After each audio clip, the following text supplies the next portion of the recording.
Morning, y'all. Today we're going to finish up with Latin America, pretty sure. We're going to get to the end. Yay! And then we're going to start learning about Europe next.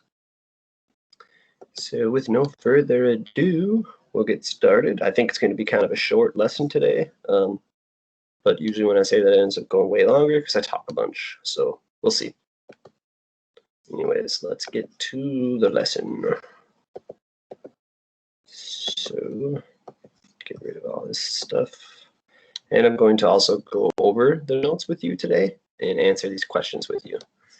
So if you watch the video, you will have the answers. If you don't, you'll have to figure them out on your own. Okay, so slideshow. So yesterday we left off talking about favelas. They're going to be on the notes today.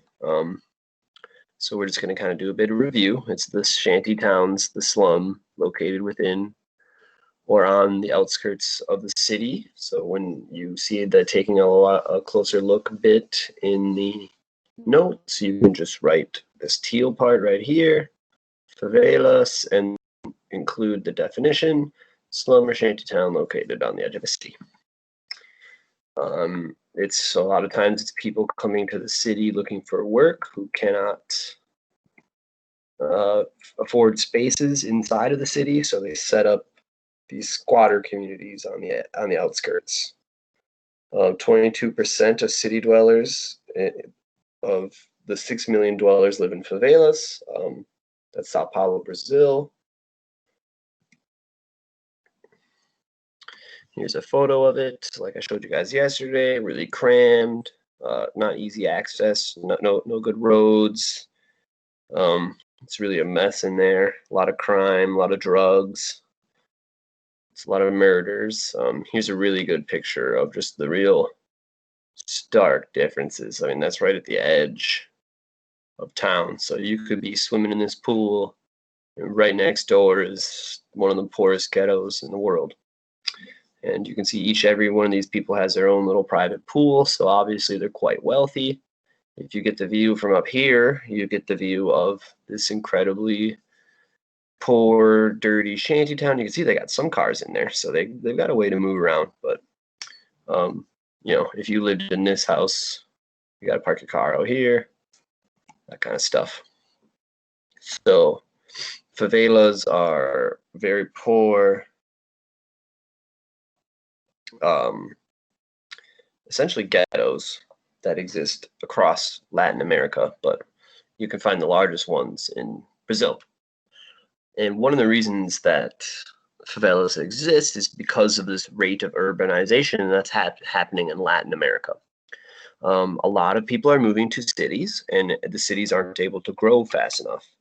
And so people will just build their own houses because there's not enough existing infrastructure to support them, but they need to go there to get a job. So if we look at this chart here, we can see in 1950 that urban population was smaller than the rural population. So there's more people living in the countryside than there are in cities. But that starts to really drastically change. So the 40 years between 1990 and 1950, the rural population has been essentially cut in half, while the urban population has, grown significantly, probably another 50%, almost maybe 70% growth. And then we can see in 2018, roughly 30 years after 1990, the trend has just it just continues. So more and more people are living in cities, less and less people are living out on the farms in the countryside. And as we can see projected into the future, by 2030, there will be a very small amount of people living in the rural areas and a lot of people living in the urban areas. This is not only true in Latin America, this is a trend that is proving to be true across the entire world. People are moving into cities, face economic opportunity, and they're leaving the countryside. A lot of this has to do with farming practices. It's easier to farm the same amount of food as we used to be able to with way less people. So if there's less if there's less work required on the farm, then people won't have jobs, so they will migrate to cities and try and get jobs in factories and so forth. So what happens to the urban-rural divide after 1950? It really begins to increase. It begins to become more divided.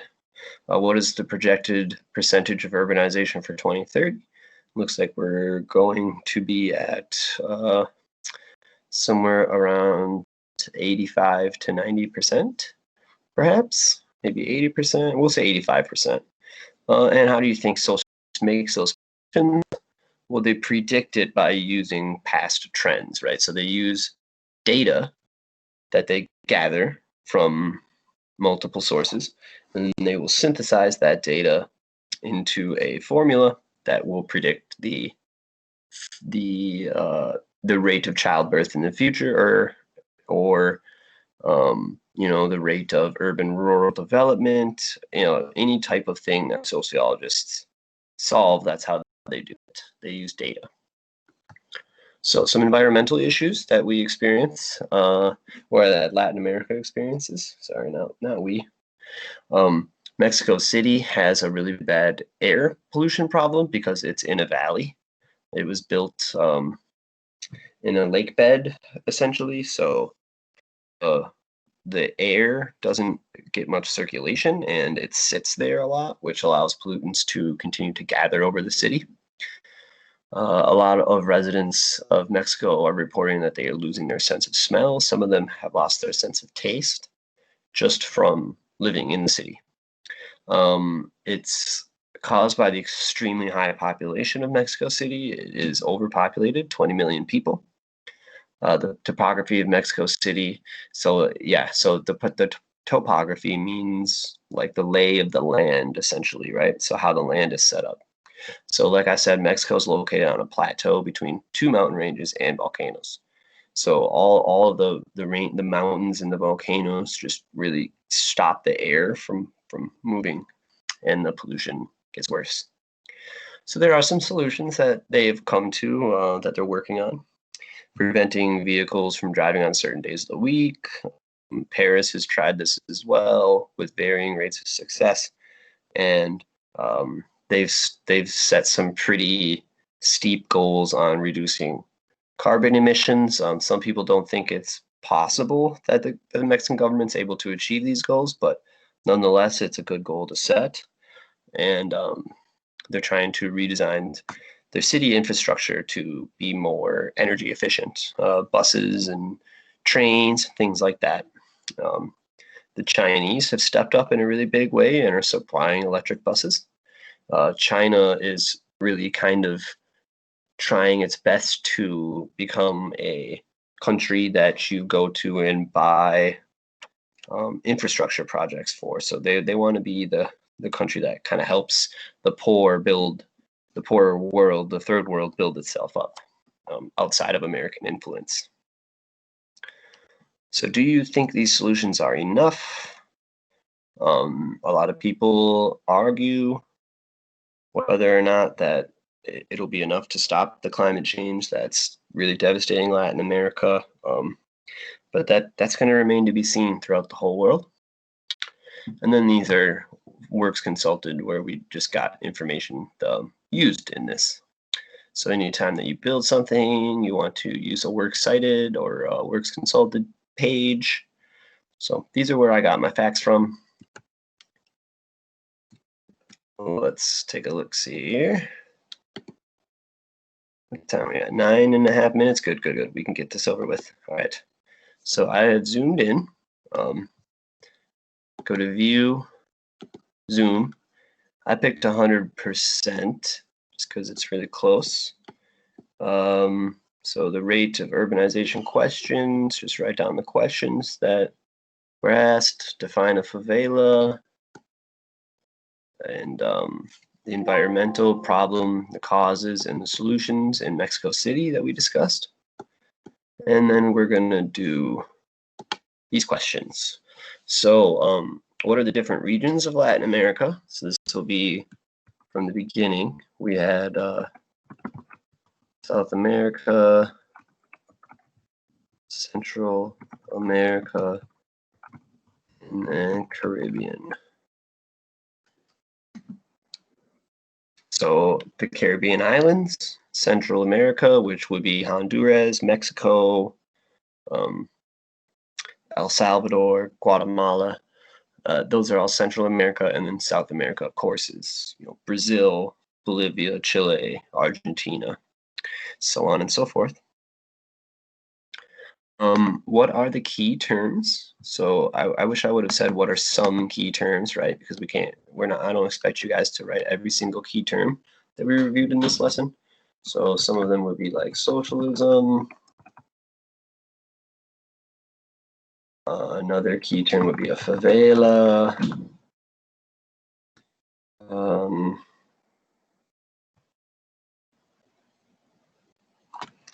Any number of things, I suppose.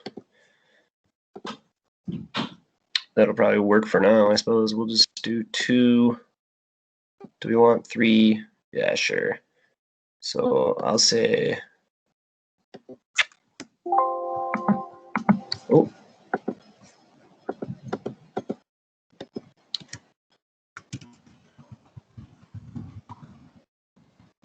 there's 3 terms. So it could be socialism, Treaty of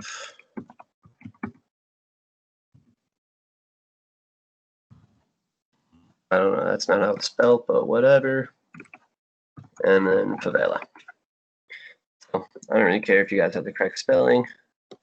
It's not an English class. As long as you get it close enough so I know what you're talking about, then we're good. Delete these because I don't want them on there when I load it.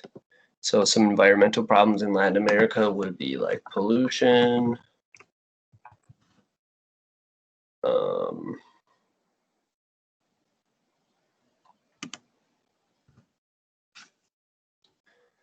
overpopulation in cities, so on and so forth. So just some images you could use. And then what are some examples of movement in Latin America? So I think really the only one we covered was several countries have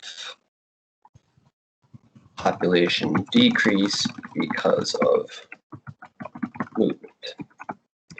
So that could be an answer. All these can be found in the previous slides. So they're kind of like an overall review of the entire lesson. So anyways, I'll get that uploaded. Thanks y'all for watching. Have a great day.